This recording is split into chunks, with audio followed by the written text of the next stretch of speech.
Hello lovely! In this video we're gonna give you vocabulary and model answers for geography. A recent IELTS Speaking Part 1 topic.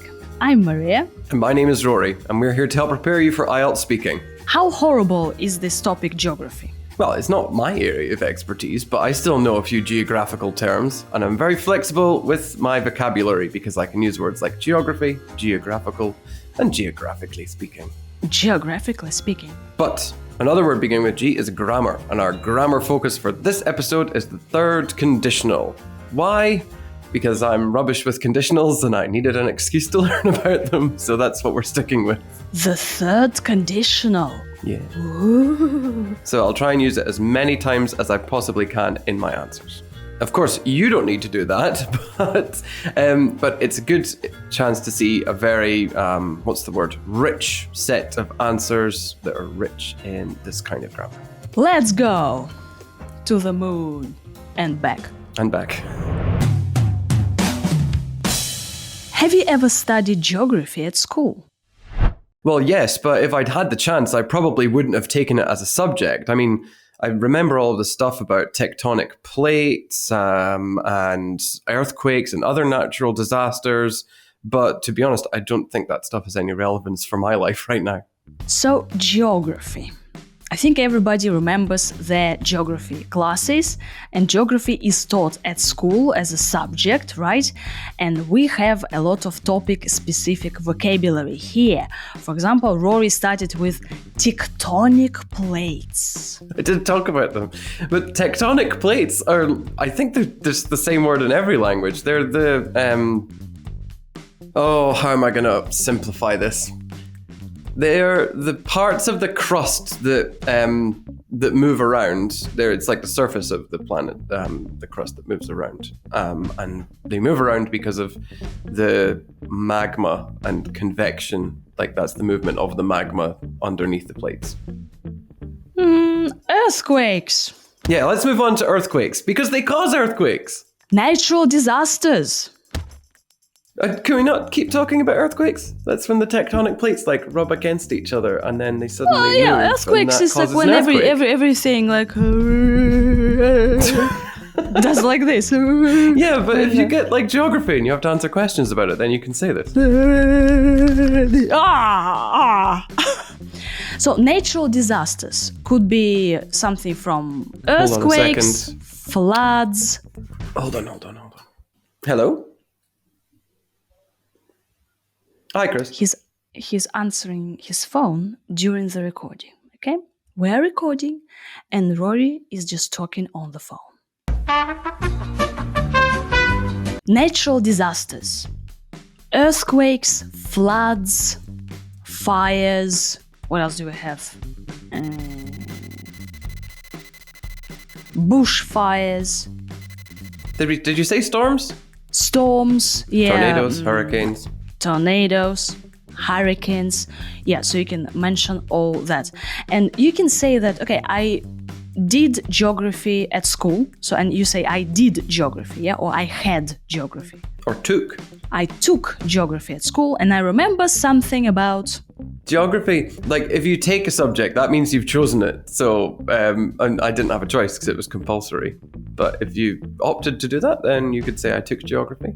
And usually geography is an academic subject and it's compulsory at school, usually even in primary school. And we can say that geography is fundamental to everybody because a child discovers the world when he or she studies geography, okay? So it's fundamental. It's about global warming. It's about drive. It's about power. We stay hungry. We devour. I'm reading from Wikipedia. International population movement. Yeah. In the exam, you will not have time to check Wikipedia. You're just going to have to go with what you know, which is why I was like, oh my God, like I know about X, Y, and Z, but nothing major about geography. I don't understand how convection currents work, for example. I could guess, but I don't know much about it. Sorry if you're doing geography. So yeah, if we talk about geography, it's not only about the countries and continents. It's also about the populations, about food security, for example, about different natural disasters and stuff.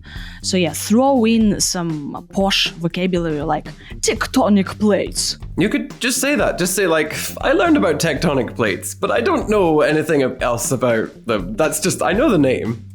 And that's fine, because it's a test of your language, not your understanding of the ideas underlying them, I suppose. Do you like geography? Well, like I said, it's not really my thing. If I'd been able to, I'd have dropped it as a subject, but I couldn't, so I just had to stick with it.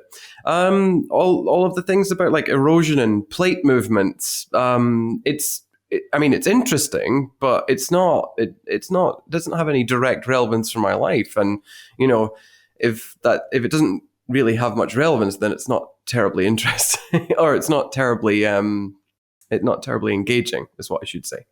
If you don't like geography, you can say it's not my thing. It's not my thing. It's not my thing, right? I don't like it. I don't like geography. Rory, can I say it's not my cup of tea? Why not? Because I heard it's a cliche and it's old and nobody is using it anymore and it's unnatural and it's this old idiom that you want to squeeze in to impress the examiner. So does it work? If you stress it and go like, it's not my cup of tea, then It's not my cup of tea. But most okay, people how would you say it naturally? So do you like geography? No, it's not my cup of tea. It's never been my cup of tea. So it's okay to use it, yeah? It's okay. Yeah, I don't think anyone will like really care. They'll just be like, unusual. But then move on. When was the last time you personally used this phrase talking with your friends? I have absolutely no idea. I don't keep track of these things. I need an idiom diary. Yes, you do, Rory. Starting from today, you should have your idiom diary and notice it's raining cats and dogs. Do you ever say this? It's not my cup of tea. It's what? What else do you have? Examples of cliches in writing. Yes. Get up on the wrong side of the bed, think outside of the box, a loose cannon, a perfect storm, open up a can of worms, dead as a doornail. Dead as a doornail? Who says that? As old as the hills, to burn the midnight oil. Oh my god. Also, if you studied geography at school and then you decided not to, you can say, I dropped it, right? So I decided not to study it, right? I dropped it. Mm-hmm. You can say, I did learn a couple of things from geography. For example, I remember plate movements. Plate movements. Look at the vocabulary. Erosion. Why do you get the fun special effects? Can I say erosion and will it appear? Who knows? I think I would put money on Vanya not bothering to edit that part of the video and just be like, haha, Rory's gonna look really stupid now. He's gesturing to an empty space. So what was it? Tectonic plates. Erosion. Convection current. No, what's erosion? Go ahead, you're our geography teacher. I'm just trying to think of a really simple way to explain this. So, erosion is what happens when the environment interacts with the terrain. So, it's like the wind, for example. If there's lots and lots of wind blowing, then that will erode the surface of stones, for example, and it will flatten them or smooth them over. The same thing happens with water when things get worn away. So, sorry. Let me just say, like, erosion, and hopefully 2 pictures will appear. You're so rude. Sitting up here trying to talk about erosion, and you're doing an impression of me in my geography class at high school. Yeah, erosion it has an influence on terrain. That's all you need to know. You just say that. Like, I know that erosion has an influence on terrain. Picture of erosion influencing terrain here, please. We're just abusing the editing now, I think. Terrain means earth. So it's a posh word to mean the ground, terrain, right? Also, you can mention such things as the globe, the North Pole, continents, hemispheres, two hemispheres in our brain, equator, lowlands, highlands, deserts. You see, so this kind of geographical vocabulary. Do you want to travel to a country because of its geographical conditions? Well, I think if I'd been able to, I would have traveled to South America to see the rainforest, but it seems like that will never happen now. And to be honest, even if I had gone, I don't think I could handle the humidity. An interesting question. Would you go somewhere because of its geographical conditions? What a weird question. Like, just say I would go there because of the weather or the climate. But I talked about the humidity, which is how much moisture is in the air. Yeah, so in Thailand, for example, it's humidity. But geographical conditions, what do you mean by this? I'm going to read it to you. Geographic conditions or geographical conditions, yeah? This is turning into a geography lesson. The natural physical environment presented by the country. And pretty much this is about mineral resources, water supply, soil, flora, fauna, Stop it. I'm sorry, were you saying something? Yes, about water Now you know supply. how it feels. So pretty much geographical conditions are about animals and the weather, water bodies, rivers, oceans that you have in a country. And you said something about rainforests, right? I did. I would go to the rainforest. There's a technical piece of vocabulary for you. The rainforests are a specific place, and the humidity we already talked about. But what if I put my finger up here? Will a picture of humidity appear? Are you good at reading maps? Well, I probably would have gotten into it if I'd had decent lessons at school and, much interest. But to be honest, I've never had much of an interest in either geography or orienteering. So it's not something I'm terribly good at. And then the examiner can ask you about reading maps. So I can be good at reading maps, I'm good at reading maps, I'm good at following directions, or I'm not so good at orienteering, you said. What is orienteering? Orienteering, really simplified, is just using maps to find your way around.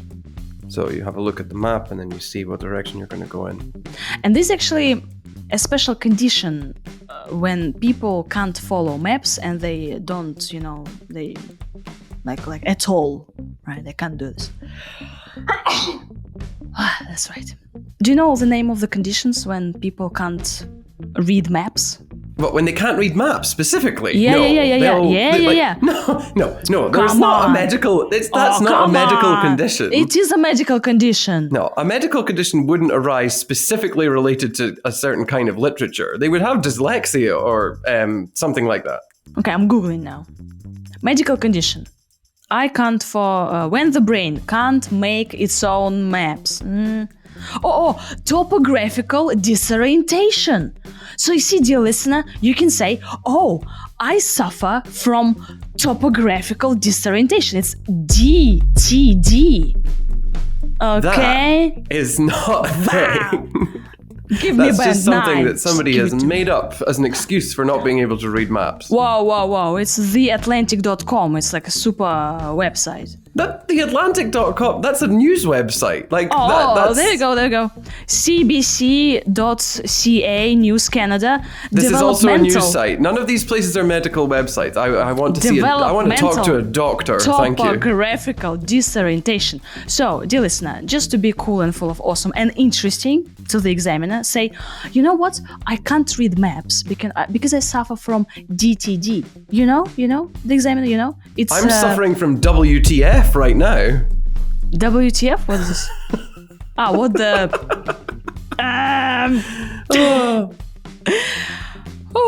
Yeah. And they mentioned dyslexia. Directional dyslexia. Okay, Rory. I can't read maps. I suffer from directional dyslexia. Directional dyslexia doesn't mean that you can't read maps specifically. It's just that you have difficulty with directions in general. There would not be a specific medical condition for a kind of literature. That's not. But they say dyslexiareadingwell.com. Admittedly, dyslexics are notorious for mixing left and right. Yes. And healthspace.com, poor sense of direction, a syndrome of ADHD. Yes, a symptom. That's a symptom. That's not the thing itself. Shoot, the third conditional. Hit us with the third conditional. I did, but now you're going to explain it because I can't. If I had had the chance, I wouldn't have taken it as a subject. So in the past, you see, we're talking in the past, about the past, at school, finito, and we imagine a situation. So if, but it's not real past. So if Rory had the chance, but he didn't, I would have taken, but he didn't. Rory, could you pronounce it naturally so our listener could hear the natural pronunciation? If I'd had, or if I had. If I'd had.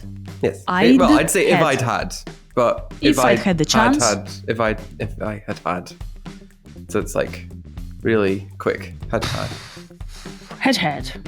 the chance. Had. If I'd had the chance. I had the chance. The whole thing. Oh, sorry.